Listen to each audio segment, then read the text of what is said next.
Good evening. तो last class में हम लोगों ने जहाँ पे छोड़ी थी अपनी क्लास ऑसिलेशन की, वहीं से कंटिन्यू करेंगे।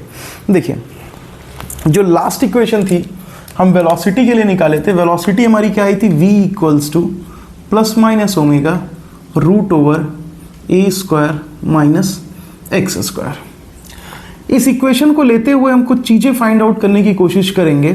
वो होंगी वेलोसिटी वर्सेस टाइम का ग्राफ, डिस्प्लेसमेंट वर्सेस टाइम का ग्राफ और एक्सेलरेशन वर्सेस टाइम का ग्राफ। आज की लेक्चर छोटी रखूंगा, ये तीन चीज बस हम फाइंड आउट करेंगे, ठीक है। फिर एक स्टैंडर्ड इक्वेशन देखेंगे और उसके ऊपर बेस्ड न्यूमेरिकल सब्सिक्वेंट वीडियोस में हम बनाते जाएंगे। तो ये सारी वैल्यूज हमको फाइंड आउट करनी है। देखिए, v equals to plus minus omega root over A square minus x square में हम v को लिख सकते हैं dx by dt equals to plus minus omega root over A square minus of X square.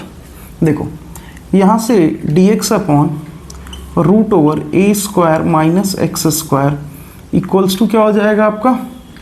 Plus minus omega dt, ठीक है। अब इसका हम करते हैं इंटीग्रेशन। देखो, यहाँ पे हमको मिल गया x भी मिल गया है हमारा dx के लिए और यहाँ से टाइम भी मिल गया। तो ये रिलेशनशिप हम स्टेब्लिश कर सकते हैं अगर प्रॉपरली इसको हैंडल करते हैं। तो लिमिट्स देखते हैं। मान लो टाइम t इक्वल्स टू 0 पे पार्टिकल जो है वो कहाँ पर है? मीन पोजीशन पे, मतलब x इक्वल्स टू कहाँ पर है? 0 पे। और किसी time t equals to t पे पार्टिकल हमारा कहाँ पर है? किसी जगह पे x पे। मतलब देखो, ये ऑसिलेशन है, तो ये हो गई हमारी क्या? Mean position. मीन पोजीशन, तो यहाँ पे x की वैल्यू कितनी होगी? 0। सपोज करो ये जो मैक्सिमम डिस्प्लेसमेंट है, ये मैक्सिमम डिस्प्लेसमेंट, ये होता है एम्पलीट्यूड। मान लो इस पॉजिटिव राइट हैंड साइड में एम्पलीट्यूड a है, यहाँ पर भी हमारा क्या है? मैक्स डिस्प्लेसमेंट है। तो यहाँ पर एम्पलीट्यूड कितना हो जाएगा? Minus a। अभी हम कौन सी इक्वेशन ले रहे हैं? x इक्वल्स टू 0 वाली इक्वेशन ले रहे हैं।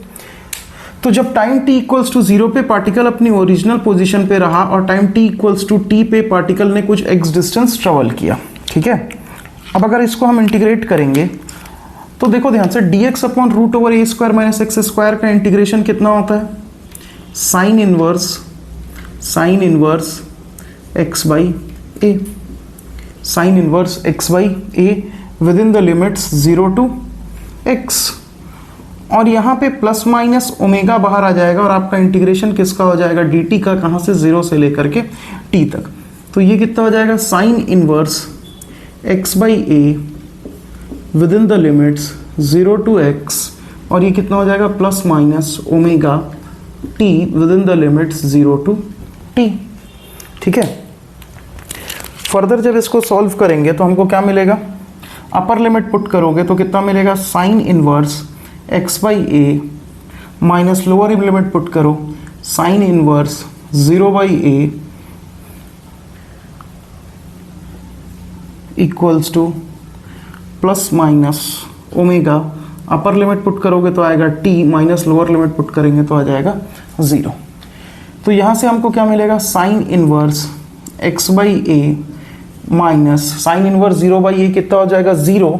और साइन 0 की वैल्यू कितनी होती है? 0। तो ये वैल्यू कितनी हो जाएगी हमारी? ये टोटल वैल्यू कितनी हो जाएगी हमारी? 0 इक्वल्स टू क्या आ जाएगा? Plus minus omega T. तो यहाँ से x अपॉन ए की वैल्यू कितनी आ जाएगी? Sine plus minus omega t, और x की वैल्यू कितनी आ जाएगी? a sine plus minus omega t. या फिर आप लिख सकते हो x इक्वल्स टू क्या आ जाएगा? दो इक्वेशंस बनेंगी, a साइन ओमेगा टी और दूसरी x इक्वल्स टू क्या बनेगी? Minus of a sine omega t, ठीक है। जब पार्टिकल, ध्यान से देखते जाओ, जब पार्टिकल मीन पोजीशन से इधर जा रहा होगा तो क्या इक्वेशन बन रही होगी? x of t is equals to a sine omega t, और जब पार्टिकल इस साइड जा रहा होगा तो क्या बन रहा होगा? x of t equals to minus of a sine omega t, ठीक। ये दो इक्वेशंस आपको मिल गई। कंफ्यूज होने का इसमें कहीं कोई पार्ट नहीं है। कुछ चीज़ें जो थी वो मैं आपको, अगर आप अलग से देखना चाहो तो मैं दिखा देता हूँ। साइन इनवर्स ये कैसे सॉल्व हुआ? देखो इसको आप सॉल्व करते तो क्या आता आपका साइन इनवर्स 0। आपको पता होना चाहिए कि साइन की वैल्यू 0 कब आती है। मैं ऐसे लिख दूं साइन 0 इक्वल्स टू क्या हो जाएगा 0। तो यहाँ से अगर इसको इधर ट्रांसफर करोगे तो sine inverse of 0 equals to क्या आएगा 0, इसलिए इसकी वैल्यू कितनी हो गई 0। अगर किसी को ये देखना हो, अगर आपकी इच्छा इंटरेस्ट इसमें है कि ये इंटीग्रेशन कैसे परफॉर्म हुआ, ये इंटीग्रेशन कैसे परफॉर्म हुआ, तो यहाँ आप ले सकते हो x इक्वल्स टू क्या a साइन थीटा, दोनों साइड थीटा के टर्म्स में डिफरेंशिएट करो तो dx upon d theta equals to कितना आ जाएगा a कॉस थीटा, तो dx इक्वल्स टू कितना आ जाएगा a cos theta d theta. X square की वैल्यू कितनी हो जाएगी a square sine square theta. अब जब आप यहाँ पे पुट करोगे a square sine square theta, a square sine square theta में से a स्क्वायर माइनस करना है तो a स्क्वायर कॉमन आ जाएगा और dx की जगह बोलो मैं कर देता हूँ आपके लिए। तो देखो ये कैसा दिखता रहेगा आपको, dx की जगह आपकी वैल्यू आ जाएगी a cos theta d theta और नीचे आ जाएगा root over a square minus a square sine square theta, ये हो जाएगा। और एक टर्म आपका कौन सा लग रहा था इसके साथ डी थीटा वाला टर्म छोड़ना नहीं है, अच्छा नहीं यहाँ पे डी थीटा है, ठीक है। तो ये कितना हो जाएगा आपका a cos theta D theta इंटी स्क्वायर रूट से बाहर आ जाएगा तो ये root over 1 minus sine square theta will be cos square theta and root over cos square theta will become cos theta. तो ये पूरा कट जाएगा, डी थीटा का इंटीग्रेशन कितना हो जाएगा आपका थीटा। और आप देखिए यहाँ से वैल्यू क्या लिख रखी है आपने x equals to a sine theta, तो x upon a equals to क्या हो जाएगा साइन थीटा, तो थीटा इक्वल्स टू क्या हो जाएगा sine inverse x by a, ठीक है। तो थीटा इक्वल्स टू क्या हो जाएगा आपका sign inverse x by a, तो यही लिखा हुआ था sign inverse x by a।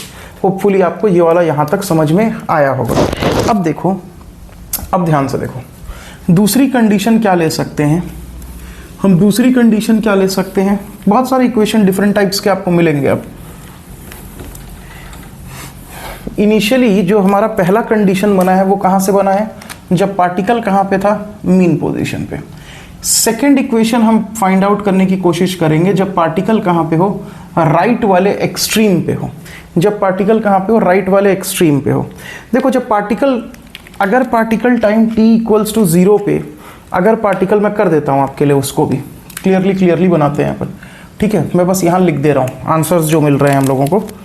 तो देखो पहला आंसर हमको क्या मिला हुआ है, x equals to a sine omega t या फिर x equals to minus of a sine omega t। ये कंडीशन कौन सी है, स्टार्टिंग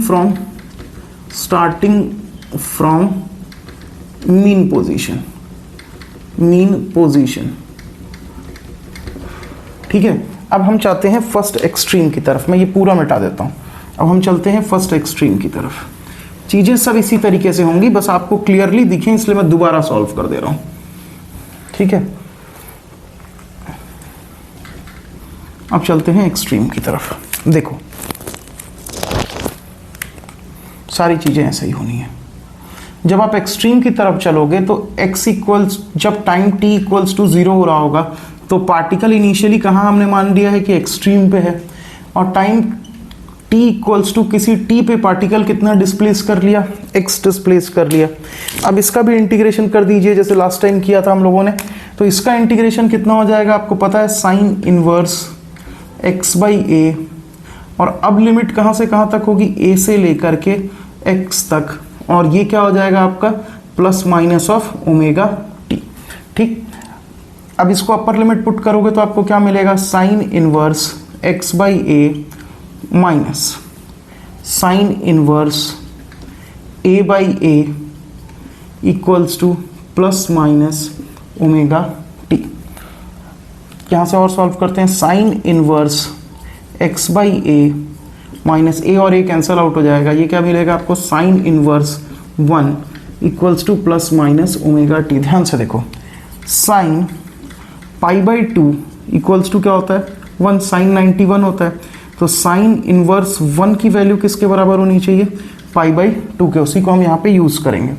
तो sine inverse x by a minus pi by 2 equals to क्या आ जाएगा, प्लस माइनस ओमेगा टी। तो sine inverse x by A equals to plus minus omega T plus pi by two. तो x by A equals to कितना हो जाएगा, plus minus sine plus minus omega T plus pi by two. तो x equals to कितना हो जाएगा, a sine plus minus omega T plus pi by two. अब देखो साइन में साइन 90 प्लस थीटा या sine 90 minus theta, sine 90 plus theta हो या साइन 90 माइनस थीटा हो, दोनों ही क्या बनते हैं, कॉस थीटा। तो यहां से हम क्या लिख सकते हैं, x equals to a cos omega T. तो यहां पे हमको क्या इक्वेशन मिली, x equals to a cos omega t. अगर पिक्टोरियल रिप्रेजेंटेशन देखें तो क्या दिख रहा है, जब मैक्स पोजीशन से पार्टिकल इस तरफ जा रहा है तो कौन से इक्वेशन को फॉलो कर रहा है, x ऑफ t क्या बन रहा है आपका, a cos ओमेगा t। ठीक है।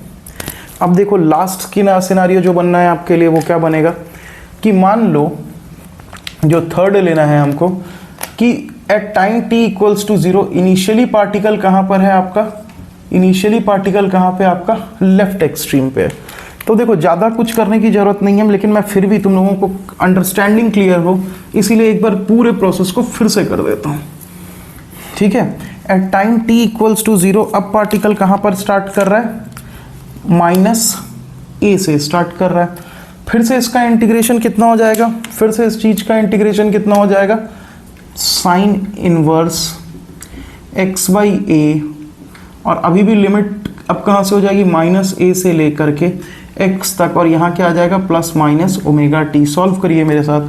तो ये कितना हो जाएगा, sine inverse x by A minus sine inverse minus a by A, ठीक है, equals to plus minus omega T. तो ये क्या हो जाएगा, sine inverse x by A minus sine inverse ये कट जाएगा, कितना हो जाएगा, sine inverse of -1 equals to कितना हो जाएगा, प्लस माइनस ओमेगा टी। देखो ग्राफ के थ्रू समझाऊंगा अब। Sine 0 is 0, sine pi by 2 is 1, sine pi is 0, sine 3 pi by 2 is कितना होता है, -1। तो मैं क्या जानता हूं कि sine 3 pi by 2 equals to -1, so sine inverse of -1 will be equal to what, nothing but 3 pi by 2। तो यहाँ से कितना आ जाएगा, sine inverse x by A minus 3 pi by 2 is equals to what, plus minus omega t. So sine inverse x by A equals to what, plus minus omega T plus 3 pi by 2। तो यहाँ से x by ए की value किसके बराबर आ जाएगी, sine 3 pi by 2 plus minus omega T. तो x की वैल्यू किसके बराबर आ जाएगी, a sine 3 pi by 2 plus minus omega t, जो कि किसके बराबर होगा, -a कॉस ओमेगा टी। देखना चाहोगे कि माइनस साइन क्यों आ रही है, तो मैं दिखा भी देता हूँ। अगर क्वाड्रेंट में देखो तो ये है आपका first quadrant, second quadrant, third quadrant, fourth quadrant, all positive, sine और कोसेक पॉजिटिव, कॉट और टेन पॉजिटिव, कॉस और sec positive. Anticlockwise positive angle होते हैं 0, 90, 180, 270 और यहीं पे आपका क्या मिलेगा, 360। 3 पाई बाई 2 मतलब 270 डिग्री, प्लस ओमेगा टी मतलब आप इधर चले जाओगे, और माइनस ओमेगा टी मतलब कहाँ आ जाओगे, इधर। दोनों ही क्वाड्रेंट में साइन क्या होता है, नेगेटिव होता है, तो कन्वर्ट हो जाएगा, साइन की जगह क्या बन गया, कॉस, और किसका साइन आ गया, माइनस का। इससे क्या समझ में आया, पिक्टोरियल वे में देखोगे तो जब पार्टिकल यहाँ से मूव कर रहा होगा तो क्या इक्वेशन फॉलो कर रहा होगा, x of t is equals to minus of a cos omega t. समझे। देखो क्या क्या दिखा हमने, कि जब पार्टिकल मीन पोजीशन से इधर जाएगा तो क्या इक्वेशन है, ए साइन ओमेगा टी। जब मीन पोजीशन से लेफ्ट जाएगा तो क्या इक्वेशन है, माइनस ए साइन ओमेगा टी। जब राइट एक्सट्रीम से मीन की तरफ आ रहा होगा तो क्या इक्वेशन है, ए कॉस ओमेगा टी। और जब लेफ्ट एक्सट्रीम से मीन की तरफ जा रहा होगा तो क्या फॉलो कर रहा होगा, माइनस ए कॉस ओमेगा टी। तो इतनी सारी इक्वेशंस हमको मिली। अब ये सारी इक्वेशंस जो होती है ना, ये सारी इक्वेशन पार्टिकल के स्टैंडर्ड पॉइंट्स पे डिराइव्ड है। स्टैंडर्ड पॉइंट्स पे डिराइव्ड है मतलब आइदर पार्टिकल यहाँ से इस तरफ जा रहा है या फिर यहाँ से इस तरफ जा रहा है, या तो मीन पोजीशन से आइदर इधर जा रहा है या इधर जा रहा है। बाकी भी तो बहुत सारे पोजीशन हो सकता है, पार्टिकल यहाँ हो, कहीं भी हो सकता है। तो उसके लिए जो मोर जनरलाइज्ड इक्वेशन होती है, जो मोर जनरलाइज्ड इक्वेशन बनती है, वो क्या बनती है हमारी, उसको हम क्या लिख सकते हैं, जो मोर जनरलाइज्ड इक्वेशन है वो कुछ इस टाइप से है कि x of t is equals to a sine omega t plus phi naught, या फिर x of t equals to a cos omega t plus phi naught. जहाँ पे इन टर्म्स के अपने यूजुअल मीनिंग्स हैं। a जो होता है दोनों ही जगह, ये किसको डिनोट करता है, एम्पलीट्यूड को। ये जो पूरा आर्ग्यूमेंट में लिखा होता है साइन या कोसाइन के, ये क्या बताता है आपको, फेस बताता है। ये जो फाई नॉट लिखा है ये आपका क्या बताता है, इनिशियल फेस बताता है। मतलब टाइम t इक्वल्स टू 0 पे पार्टिकल कहाँ से स्टार्ट कर रहा है, ये इनिशियल फेस बताता है। और जो ये आपकी ओमेगा की वैल्यू है, ये जो ओमेगा लिखा हुआ है, ये ओमेगा होता है आपका एंगुलर फ्रीक्वेंसी, जिसको कि मेजर करते हैं रेडियन पर सेकेंड्स में। इसकी वैल्यू भी आपकी ओमेगा की किसके बराबर होती है, 2 पाई बाई टी के बराबर होती है। जहाँ पे टी क्या बनता है आपका, टाइम पीरियड बनता है। और 1 बाई टी को हम लिख सकते हैं एफ, जहाँ पे एफ क्या बनती है हमारी, लीनियर फ्रीक्वेंसी। और लीनियर फ्रीक्वेंसी को हम डिनोट किससे करते हैं, हर्ट्ज से। ठीक है, अब देखो इन्हीं इक्वेशंस के थ्रू बहुत इजीली जो हमें चाहिए था वो मिल जाएगा। देखो ये इक्वेशन x ऑफ t मतलब डिस्प्लेसमेंट को टाइम के साथ कनेक्ट कर पाए। अगर वेलोसिटी और टाइम चाहिए तो इसी इक्वेशन को डिफरेंशिएट कर दो टाइम के रेस्पेक्ट में, तो v ऑफ t की वैल्यू कितनी आ जाएगी, a बाहर आ जाएगा, साइन का डिफरेंशिएशन हो जाएगा cos omega T plus phi naught into omega. तो ये कितना हो जाएगा, A omega cos of omega T plus phi naught. ठीक है, ये किसकी इक्वेशन आ जाएगी। तो यहाँ से देखो आपको क्या मिल गया, वेलोसिटी वर्सेस टाइम मिल गया। यही दूसरी चीज़ आपको फाइंड आउट करनी थी। अगर इसी इक्वेशन को एक बार और डिफरेंशिएट कर दें तो a of t equals to हमको क्या मिल जाएगा, a of t equals to हमको क्या मिल जाएगा, देखो ध्यान से, a ओमेगा कॉस की जगह कितना हो जाएगा आपका, minus sine omega t plus phi naught, और क्या आ जाएगा एक ओमेगा। तो कितना हो जाएगा, minus of a omega square sine of omega t plus phi naught. बड़े ध्यान से देखोगे, बहुत ध्यान से देखोगे कि x क्या था, x इक्वल्स टू क्या था, a sine of omega t plus phi naught. यहाँ पर भी हमारे पास क्या है, a sine of omega t plus phi naught. तो क्या मैं इसको इससे रिप्लेस कर सकता हूँ, तो मैं क्या लिख सकता हूँ, a is equals to minus of omega square x, a equals to minus of omega square x। और अगर आपको ध्यान हो तो यहीं से हमने इस चैप्टर को पढ़ना स्टार्ट किया था कि a इक्वल्स टू क्या होता है, minus of omega square x। इसी चीज़ को हम ले करके स्टार्ट किए थे और देखो हम फाइनली यहाँ तक पहुँच गए। ठीक है, इसको a इक्वल्स टू, इसको ऐसे भी तो लिखा जा सकता है d2x by dt square plus omega square x equals to क्या, 0। इसी को क्या बोला जाता है, differential form of SHM, differential form of SHM। ठीक है, तो हमको सारे रिलेशन मिल गए, किसका, x वर्सेस t का रिलेशन मिला, v वर्सेस t का रिलेशन मिला, और a वर्सेस t का भी रिलेशन मिल गया। ठीक है, तो आज के लेक्चर में बस इतना ही। नेक्स्ट लेक्चर में हम इसके बेस्ड न्यूमेरिकल सॉल्व करेंगे। तब तक अपना ख्याल रखिए और अच्छे से पढ़ते रहिए। Thank you.